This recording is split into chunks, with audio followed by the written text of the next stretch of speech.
मस्ताने पर। मुसलमानों के दरमियान का है ही नहीं। हाँ, लेकिन आज हर मुकर्रिर का उन्वान नमाज हो गया।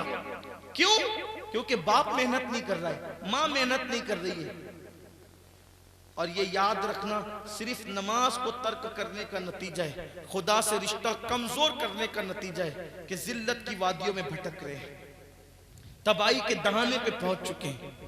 और अल्लाह का कोई बंदा सच्चे दिल से गुनाह से बचने की नीयत करे, अल्लाह बड़ा करीम है, आज भी उसका करम छमाछम बरस रहा है। बिल्कुल अल्लाह उसे बचाएगा। कोई हम तो माइल बकरम है, कोई साइल ही नहीं, राह दिखलाए किसे राह रवे मंजिल ही नहीं। मुझे यहाँ पर एक खूबसूरत बात याद आती है कि अगर कोई बचे ना गुनाह से तो कुदरत उस पर बड़ा करम करती। अल्लाह को तवज्जो करना, अल्लाह को नेक अमल करने से ज्यादा गुनाह से बचना पसंद है।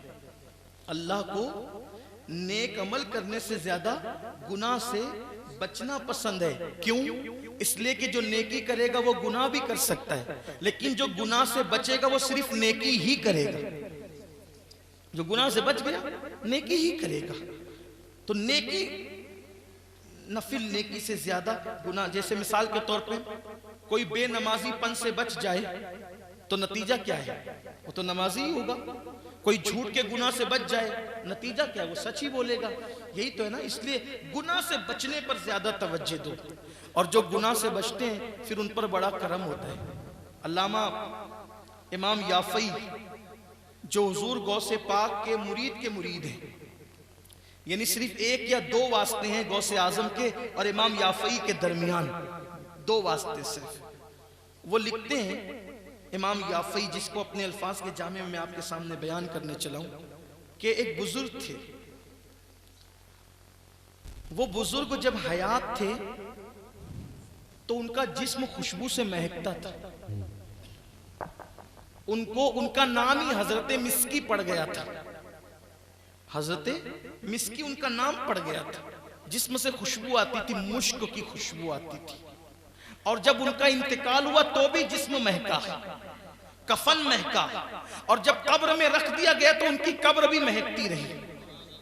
इमाम याफई फरमाते कि मैंने अपने दौर में भी ये सुना कि उनकी कब्र अभी तक महकती है, यानी उस दौर की बात, अभी तक उनकी कब्र महकती है। उनकी हयात ज़ाहिरी में किसी ने उनसे पूछा था कि हजरत ये आपकी कि जिस्म महकता है, कपड़े महकते हैं, ये महक की वजह क्या है? क्यों महकता है? अब इसको सुने, गुफ्तगू मुकम्मल होती। क्यों महकता है पूरा वजूद आपका?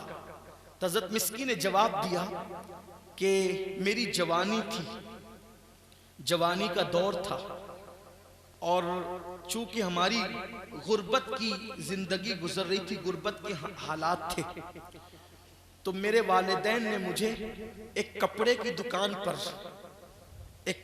दुकान पर मुझे नौकरी के लिए रख दिया। देखो, ये जो जवानी के लम्हात होते हैं ना, 16 साल से लेकर 40 साल की जिंदगी, इसमें जो गुनाह से बच जाए फिर वो कामयाब है। अल्लाह के रसूल अलैहिस्सलाम फरमाते हैं, जो अपनी जवानी को गुनाह से बचा कर गुजारे, ऐसे जवानों को क़यामत के दिन अर्श का साया दिया जाएगा। सुभान अल्लाह, सुभान अल्लाह। और जिनको क़यामत के दिन अर्श का साया मिलेगा, उनके लिए क़यामत का 50,000 साल का दिन सिर्फ 4 रकअत ज़ुहर की नमाज के बराबर होगा। बस इतना शॉर्ट हो जाएगा। सुभान अल्लाह। मेरी माएँ और बहनें भी सुन रही हैं, मैं अपनी बहनों की भी तवज्जो चाहता हूँ। आज औरतें भी हीरोइन को देखती है सीरियलों में, फिल्मों में, मूवी में, तो वो उनकी नकल करती है। लिबास हीरोइन की तरह, रक्कासा की तरह, नचनियों की तरह, होठों पर आज सुर्खियां लगाई जाती है। मुझे आपके गांव का नहीं हाल पता, लेकिन हिंदुस्तान भर का यही हाल है कि औरतें, लड़कियां सुर्खी लगाती है, लाली लगाती है होठों पर, और मुहक्किकीन की तहकीक के मुताबिक उसमें सूअर की चर्बी मिली होती है। मैं मेरी माँ और बहनों से कहता हूं कि तुम्हें सूअर दिखता है तो तुम दुपट्टा मुंह पे रख लेती हो, नाक पे रख लेती हो कि वो सूअर दिख गया, और सूअर की चर्बी तुम होठों पे लगाकर खाना खाती हो, तो खाने के साथ वो चर्बी अंदर नहीं जाएगी। पानी पीती हो तो वो चर्बी अंदर नहीं जाएगी। और जिसके पेट में सूअर की चर्बी जाएगी, उसकी कोख से अल्लाह का वली कैसे पैदा होगा, नेक इंसान कैसे पैदा होगा, परहेजगार बंदा कैसे पैदा होगा। जिसके पेट में सूअर की चर्बी जाएगी, फिर उसके पेट से तो चोरी पैदा होगा, डाकू पैदा होगा, जानी पैदा होगा, ये सब तो होगा। ये बिगाड़ क्यों है?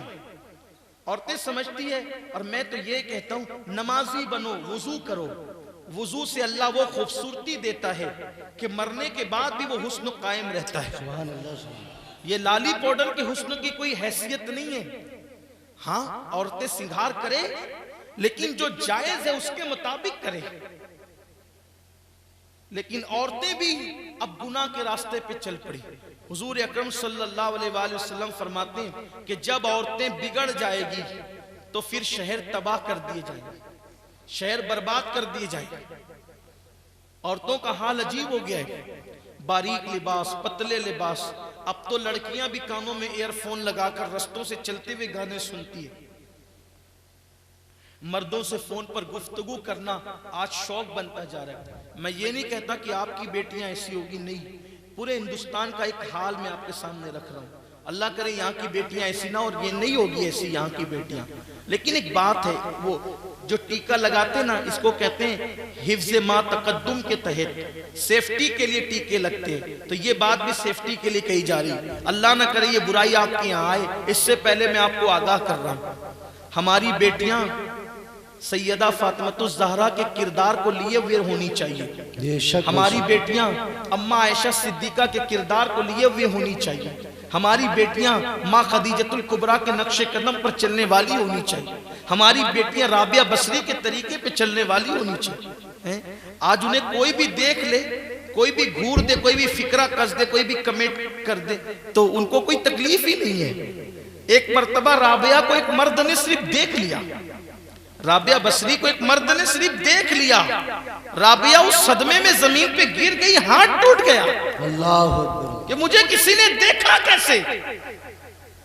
औरतों की गैरत का आलम ये था, मुझे किसी ने देखा कैसे? जब तक औरतों की गैरत का ये आलम था, फिर वो राबिया गई ना हज के लिए, तो काबा उसके इस्तिकबाल के लिए आया। फिर भी राबिया उसने खुश ना हुई। राबिया बसरी ने कहा, ए काबा तू क्यों आया? मैं तुझे देखने नहीं आई, मैं तो रब्बे काबा का जलवा देखने आई। ये है औरत का मर्तबा। और आज औरतें क्या हो गई है? औरतों की हैसियत क्या हो गई? सीरियल और बुर्के कीमती हो गए। कल की औरतें 70 और 17 पेवन वाले दुपट्टे पहनकर जितना अपने आप को अजनबी मर्दों से बचाती थी, आज हजारों का बुर्का पहनकर भी औरतें अपने आप को नहीं बचा पा रही हैं। इस्लाम में बुर्के का कानून नहीं है, इस्लाम में पर्दे का कानून है। दोनों में फर्क है। कुछ बुर्का पहनकर भी बेपर्दा होती है, कुछ बुर्के के बगैर भी पर्दे में रहती है। इस्लाम बुर्के का नहीं, पर्दे का हुक्म देता है। हाँ, दोनों का बड़ा बारीक फर्क समझना। पर्दे का मतलब है अपने आप को औरों से छुपा लेना, और बुर्के का मतलब क्या है? जो कपड़ों की गंदगी, मैले कपड़े तो चलो ऊपर से बुर्का पहन लो तो कपड़े छुप जाए, चेहरा तो खुला हुआ है, ये पर्दा नहीं है। उम्मुल मोमिनीन अम्मा आयशा सिद्दीका फरमाती हैं कि जब पर्दे का हुक्म आया तो मदीने मुनव्वरा की औरतें ऐसे पर्दे में आ गई कि उनको देखकर लोग पहचान नहीं पाते थे कि जवान है कि बूढ़ी है, दुबली है कि सेहतमंद है, छोटी है कि बड़ी है। नहीं, काले काले भद्दे रंग के। अच्छा ये भी बताऊं आपको, बुर्के के कपड़े भद्दे होते थे पहले। क्यों? ताकि कोई देखने वाला भी ना देखे। भाई भद्दा होगा तो कोई कौन देखेगा? और आज बुर्के के कपड़े एक से एक होते हैं, डिजाइन होती है एक खूबसूरत डिजाइन कि ना देखने वाला भी मुतवज्जो हो।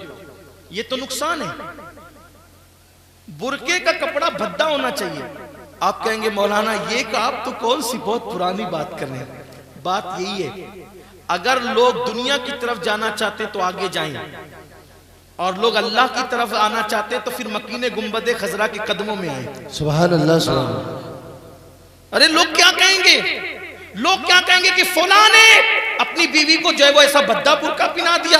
अरे लोग क्या कहेंगे इसको छोड़, हमें लोगों से जन्नत नहीं लेना, हमें जन्नत तो आमिना के लाल से लेना है। ये फिक्र दिमाग से निकाल दो, लोग क्या कहेंगे, लोग कुछ भी कहें, मकीने गुंबद खजरा क्या कहेंगे, ये तसव्वुर अपने अंदर पैदा करो।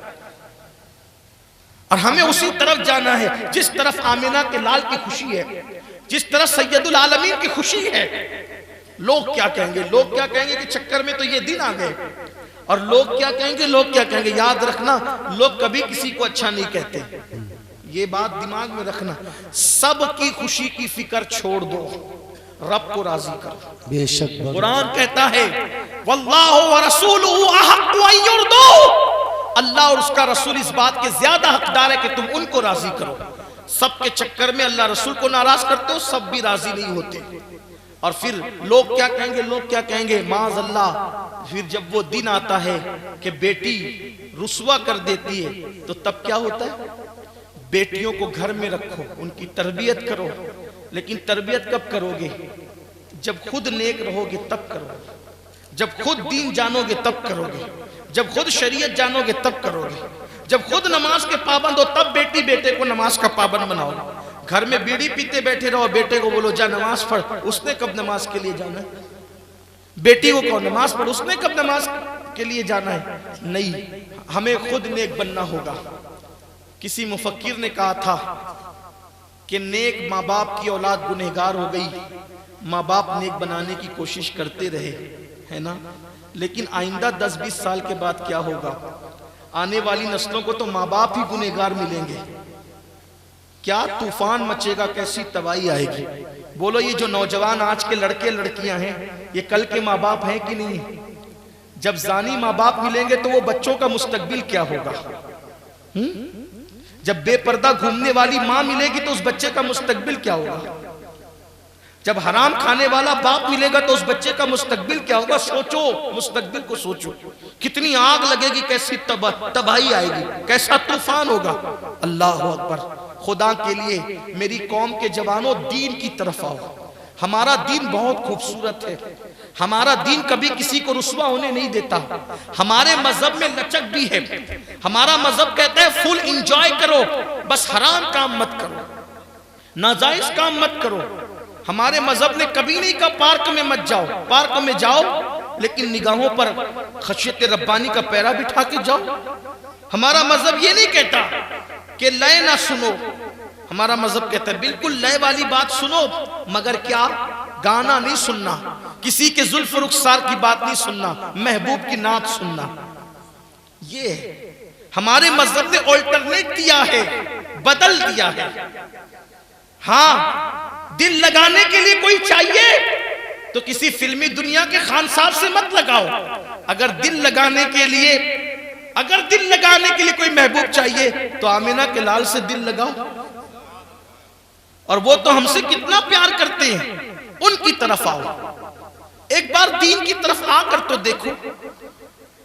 दुनियादार दीन की तरफ आखिरी में पलटते हैं, लेकिन दीनदार फिर दुनिया की तरफ कभी नहीं पलटते। क्यों? क्योंकि दीन में लज्जत इतनी है कि जिसको दीन की लज्जत मिल गई फिर वो कभी दीन से नहीं पलटा।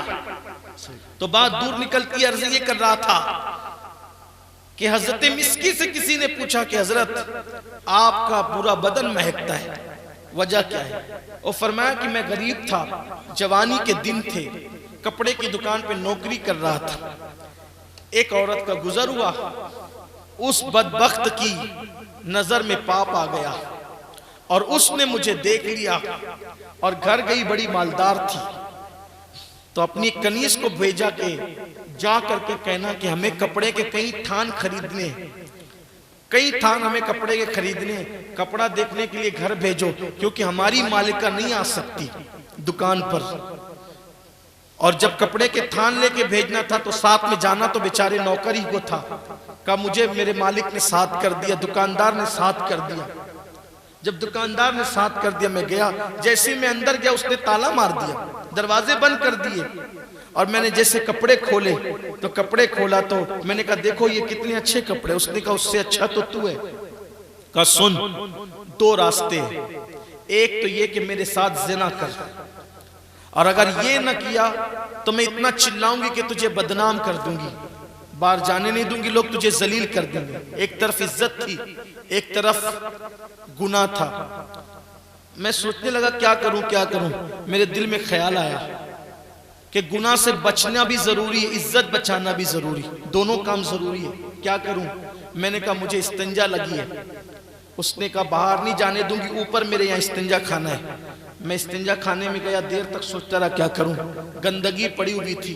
मैंने सोचा ये पाखाने की गंदगी अगर आज जिस्म पे मल लूंगा कल धुल जाएगी, लेकिन गुनाह की गंदगी अगर मेरे दामने दिल पे लग गई तो 7 समुंदर के पानी भी उसको धुल ना सकेंगे। तो मैंने गंदगी उठाई, बदन पे मली। गुनाह की गंदगी कम है, गुनाह की गंदगी पाखाने की गंदगी से ज्यादा है। पाखाने की गंदगी कम है, जिसको देखकर हमें घिन आती है ना, इससे ज्यादा घिन हमें गुनाह से आना चाहिए। इसलिए कि पाखाने की गंदगी तो पानी धुल सकता है, लेकिन गुनाह की गंदगी पानी नहीं धुल सकता, कोई पानी नहीं धुल सकता। 7 समुंदरों का पानी भी खर्च हो जाए, लेकिन गुनाह की गंदगी का दाग जो दिल पर लगा है उसको कोई नहीं धुल सकता। हाँ, उसको एक ही पानी धुल सकता है, उसे तौबा के आंसुओं का पानी कहते हैं, निदामत के आंसुओं का पानी कहते हैं, वो धुल सकता है। समुंदर का पानी, नल का पानी, दरिया का पानी, बारिश का पानी उसको नहीं धुल सकता।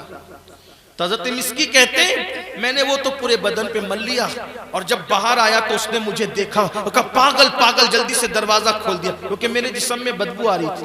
मैं घर गया, गुस्ल किया, शुक्राने की नमाज पढ़ी।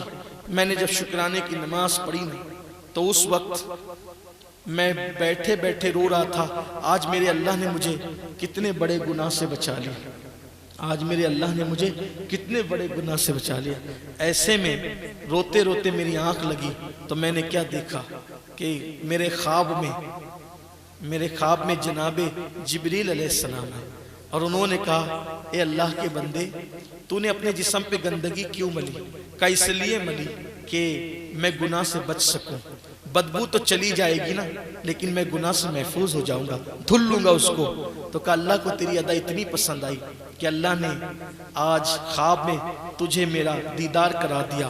उन्होंने मेरे बदन पे हाथ मला, जिस दिन से हाथ मला उस दिन से मेरा जिस्म महकने लग गया। सुभान अल्लाह, सुभान अल्लाह। गुनाह से बचने की बरकत।